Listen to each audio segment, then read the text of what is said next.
everyone, welcome back to Maths Tuber, and today we are studying the new topic, that is types of fractions. Here we have three types and they are proper fraction, improper fraction and mixed fraction. Let's begin with the proper fraction. What are the proper fraction? The fraction in which the numerator is smaller than the denominator are called proper fractions. For example,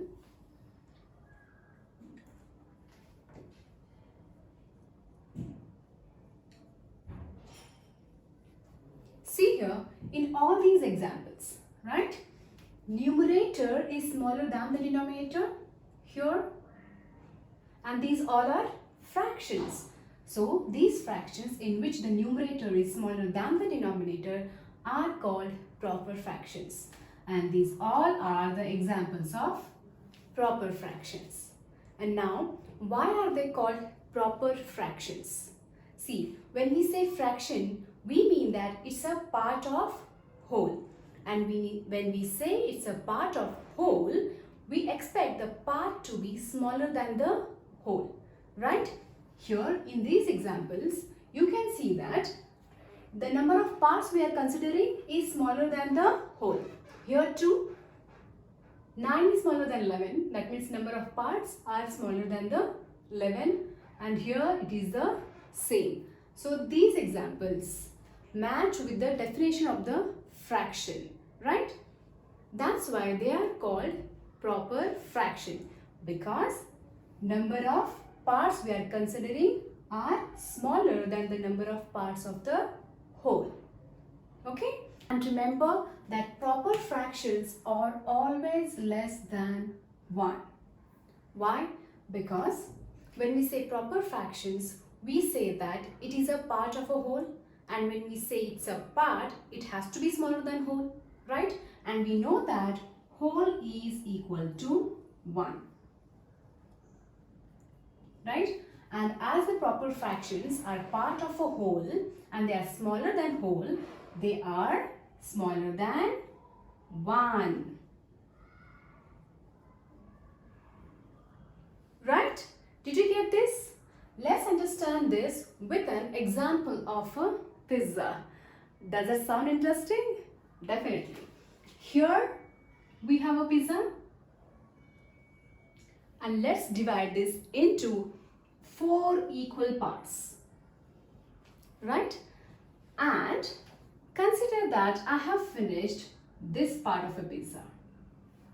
Now, how will you write a fraction for this part of a pizza? Yes, it will be 1 by 4. This 4 gives you the total number of parts of the whole pizza. 1, 2, 3, 4, right? That's why 4 comes into the denominator. And now this 1 represents the part of the pizza eaten by me. Okay, so this part of the pizza, the shaded portion which is eaten by me, is represented by this number, this fraction. And see here that the numerator is smaller than the denominator, and this is again a proper fraction. Do you understand this? Good. And remember that proper fractions are always related to one single object and not to the collection. Okay? Now let's see what are improper fractions. Right? These are the fractions in which the numerator is bigger than the denominator.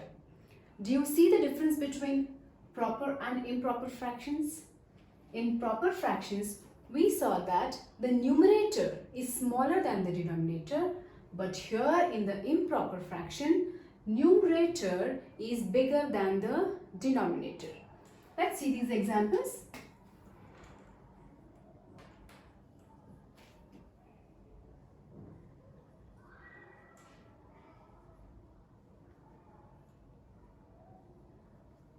Here, in all these 3 examples of fractions, you can see that the numerator is bigger than the denominator, right? As we say fraction, we say that it's a part of a whole, and when we say it's a part of a whole, we expect that part to be smaller than the whole, right? And that's why these are the examples of improper fraction. Now, why are they called as improper fraction?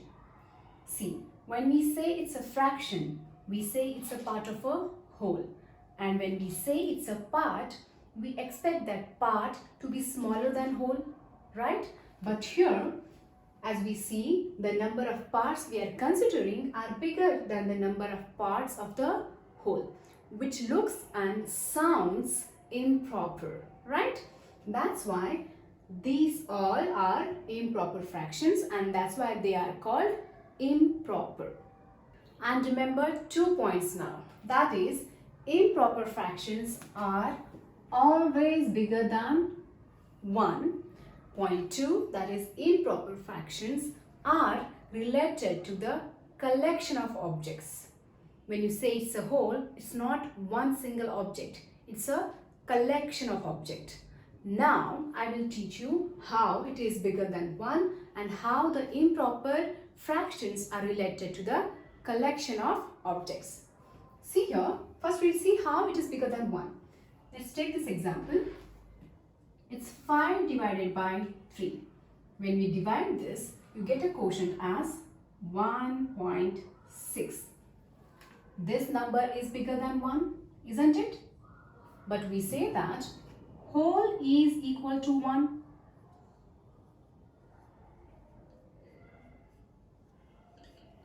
Right? And here we have improper fraction which has more than 1, right? Which tells us that in improper fractions we are referring to a collection of objects. We are not referring to one object. Here we have more than one objects. Now let's understand improper fractions with an example of pizzas. Pizzas are the best examples for fractions. Though I do not recommend eating junk food, but whenever you eat pizzas, please make a connection between the fractions and the parts of the pizzas. So here we have 2 pizzas of equal size. Let's divide each pizza into 4 equal parts. Alright? This pizza also we will divide into 4 equal parts. Now consider that we have finished some part of it, which is shown by the shaded portion. Okay? So here we have the shaded portion which shows us the parts of the pizza which has been finished. And each part will be represented by which fraction? Yes, it is going to be 1 by 4 because we are dividing one pizza into 4 equal parts, that is the denominator, and we are considering one part at a time, that is your numerator here. So each part is represented by the fraction 1 by 4. The same we will write for all other parts, and same for this pizza also. Now let's write the fraction which will show us the total amount of pizza which has been finished. Okay, for that what will you do? You will add the number of pieces which has been finished. There are 5 are there, right? And each is represented by 1 by 4. So we will add 1 by 4 5 times. We'll write it as 1 by 4 plus 1 by 4 plus 1 by 4 .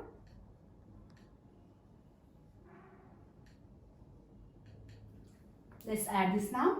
As we have the same denominator, we will keep it as it is and we will add the numerators, and that will give you 1, 2, 3, 4 and 5 here. So this number, this fraction represents the parts of the pizzas finished. Okay, this is also an improper fraction because its numerator is bigger than denominator. And this example also tells us that improper fractions are related to the collection. Here we are considering 2 pizzas. There is no one object. There is no one whole here. We are considering here 2 pizzas. Okay? Now let's understand what are the mixed fractions. These are the fractions who has the combination of whole numbers and proper fractions are called mixed fractions. For example, 5, 7 by 11. Here in this number, you can see that there is a whole number and this number 7 by 11 is a proper fraction. And this number is a combination of whole number and proper fraction. That's why this number is called mixed fraction. And remember that mixed fractions are also called as mixed numbers, right? Let's take one more example of mixed fractions. Here we have 3 and 5 by 7. Alright, in this number 3 is a whole number and 5 by 7 is a proper fraction. So this number is a combination of whole number and proper fraction. That's why this number is a mixed fraction or mixed number. This can be read as 3 and 5/7, or you can read this number as 3 and 5 by 7. Do you understand this?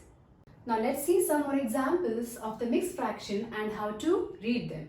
Here we have the mixed number 4, 6 by 7. And how will we read that?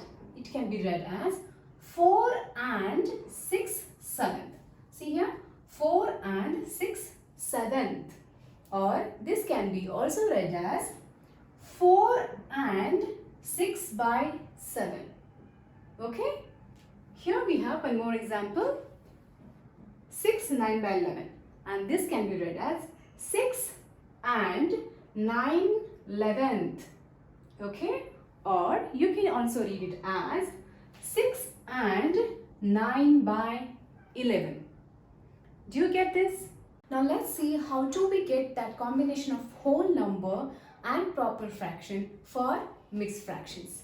Okay, for that we have taken 3 pizzas which are of equal size.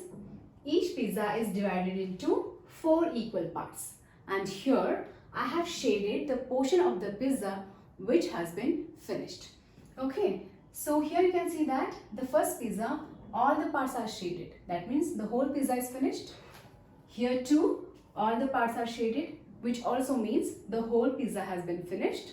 Here you can see that as there is only one part shaded, we have finished only one of 4 parts. Okay? Now let's write the fraction for each pizza, which will represent the parts finished. Here, what will be the fraction?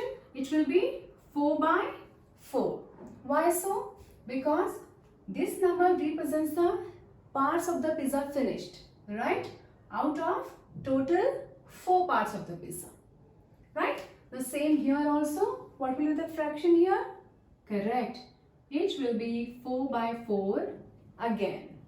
Because here also we have finished 4 parts of the pizza out of its total 4 parts. And what will be the fraction here?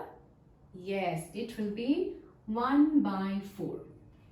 Here we have finished one part of this pizza, this part, okay, out of total 4 parts.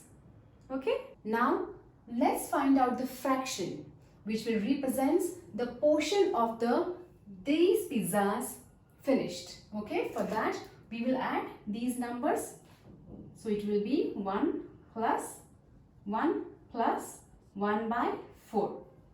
This one here, 1 for this whole pizza finished. This one here for this whole pizza finished.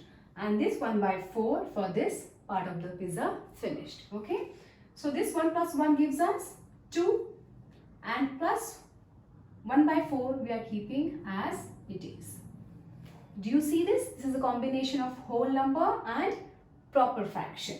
Okay. And further you can write it as 2 and 1/4. And this is your mixed fraction or mixed number. And this tells you that we have finished 2 pizzas and 1/4 of the third pizza, right? 2 and 1/4 or 2 and 1/4. Do you get this?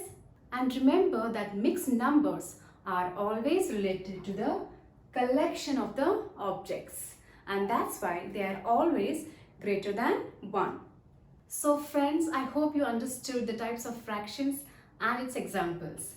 If you like my teaching, please like, comment, share and subscribe my channel. I'll come with the new video very soon. Till then, you take care and thank you for watching.